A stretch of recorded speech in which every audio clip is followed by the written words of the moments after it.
લંચનો time થઈ ગયો છે અને અત્યારે આપણે ચણા પુલાવને અત્યારે પેક કરાવી દીધા છે. એના 10 રૂપિયાના ચણા પુલાવ છે અને તમે જોઈ શકો અત્યારે આપણે તીખા પેક કરાયા છે. અને ત્યાર પછી અહીંયા છે આપણું તો ટિફિનના અંદર પણ અત્યારે આપણે જમવાનું લઈને આવ્યા છે. તો સૌથી પહેલાં ટિફિનને ઓપન કરીએ અને જોઈએ કે ખરેખર શું છે. તો અહીંયાથી આપણે ટિફિન ઓપન કરીએ અને સૌથી પહેલાં તમે જોઈ શકો ઉપરના ડબ્બાના અંદર અત્યારે કશું જ નથી. અને ત્યાર પછી નીચેના ડબ્બામાં જોઈએ તો નીચેના ડબ્બાનો અહીંયા ઢાંકણ હટાવી તમે જોઈ શકો છો અત્યારે તે ગિલોડાનું શાક બનાવેલું છે. તો ગિલોડાનું શાક છે. તો અહીંયા આપણે ગિલોડાનું શાક હતું અને ત્યાર પછી જોઈએ કે શું બનાવેલું છે. ત્યાર પછી નીચેના ડબ્બાના અંદર હટાવીએ તો જોઈએ છે કે રોટલો છે કે રોટલી છે. તો અહીંયા તમે જોઈ શકો અત્યારે મકાઈનો રોટલો છે.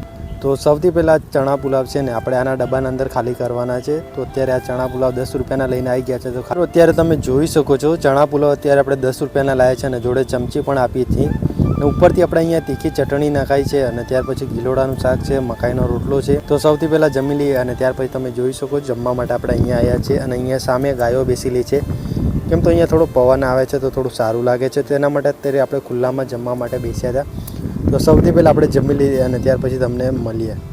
તો અત્યારે આપણે જમી લીધું છે. નાના અંદર તો ચણા પુલાવ, નાના અંદર તો મકાઈનો રોટલો, આના અંદર તો ગિલોડાનું. તો અત્યારે આપણે જમી લીધું છે ને પણ અત્યારે અહીંયા તમારે જોઈ શકો છો અત્યારે વાસણ આપણા એઠાડા છે. તો અહીંયા પાણીથી આપણે ધોવાના છે. તો સૌથી પહેલાં ધોઈ નાખીએ. કેમ તો સાંજે જવાનું છે ઘરે તો અહીંયા અંદર ખરાબ થઈ જશે. તેના માટે અત્યારે આપણે ધોઈ નાખીએ. આપણે સૌથી પહેલાં નળને ચાલુ કરવાનો છે અને નળના અંદર થોડું ગરમ પાણી આવે છે. કેમ તો અત્યારે ગરમી પણ ઘણી બધી થાય છે અને જે પાણી હોય છે ને એ પણ પાઇપના અંદર ગરમ થઈ ગયું છે. કેમ કે આ લોખંડની પાઇપ છે તો થોડું પાણી અત્યારે આપણે નીકળવા દેવાનું છે. અને ત્યાર પછી આપણે જેટલા પણ વાસણો છે અત્યારે બધા ધોઈ નાખીએ આપણે સૌથી પહેલાં. અત્યારે આપણે પાણીથી અત્યારે વાસણને એકદમ ધોઈ નાખ્યા છે. અને અહીંયા પણ આ 3 ડબ્બા અત્યારે આપણે ધોઈ નાખ્યા છે. તો હવે આપણે ટિફિન પેક કરવાનું છે. તો સૌથી પહેલાં ટિફિન પેક કરવા માટે આપણે સૌથી પહેલાં આ મોટો ડબ્બો મૂકવો પડશે અને આવી રીતના આપણે અંદર થોડો ઘસડવો પડશે. અને ત્યાર પછી અહીંયા 2 ઢાંકણ આવે છે. તમે જોઈ શકો છો આ ઢાંકણ મૂકવાનું છે આપણે આવી. અને ત્યાર પછી આ ડબ્બો પણ મૂકવાનો છે. અને ત્યાર પછી આ ઉપર એક ઢાંકણ મૂકશું અને ત્યાર પછી એક આ નાનો ડબ્બો મૂક અને એના પર અહીંયા એક ઢાંકણ આપશે. અને ત્યાર પછી આપણે આવી રીતના બંધ કરી દેવાનું છે. અને અહીંયા